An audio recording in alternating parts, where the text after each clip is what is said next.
ভাগ্য বলে কিছুই নেই, যা আছে তা হলো শুধুমাত্র কর্মের ফল, যা প্রত্যেকের চেষ্টা ও যত্নের ফলে গড়ে ওঠে। তুমি তোমার ভবিষ্যৎ পরিবর্তন করতে পারবে না, কিন্তু অভ্যাস পরিবর্তন করতে নিশ্চয়ই পারবে, এবং সেই অভ্যাসই তোমার ভবিষ্যৎ পরিবর্তন করে দেবে। স্বপ্ন বাস্তবায়নের না হওয়া পর্যন্ত তোমাকে স্বপ্ন দেখতেই হবে।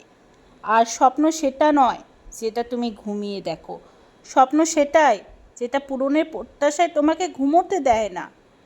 যে মানুষগুলো তোমাকে বলে তুমি পারো না বা তুমি পারবেই না, তারাই সম্ভবত সেই লোক যারা ভয় পায় এটা ভেবে যে তুমি পারবে।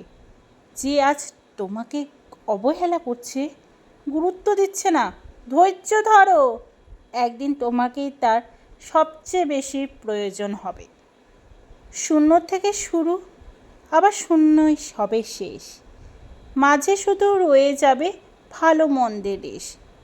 আমার আমার করি সবাই, আমার বলে কিছুই নাই।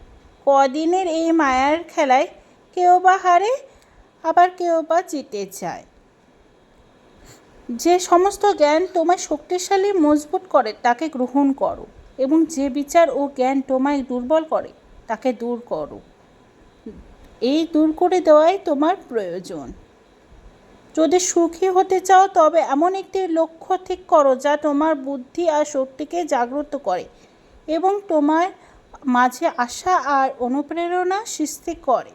নিজের উপর বিশ্বাস রাখো, তোমার দ্বারাই সব সম্ভব। জগতে এমন কিছু নেই যা তুমি পারবে না। সেই সংকল্প নিয়ে এগিয়ে যাও, তুমি সাফল্য ঠিকই পাবে। আমার ভিডিওগুলো যদি ভালো লাগে লাইক শেয়ার কমেন্ট করে দিও আর সাবস্ক্রাইব করে দিও।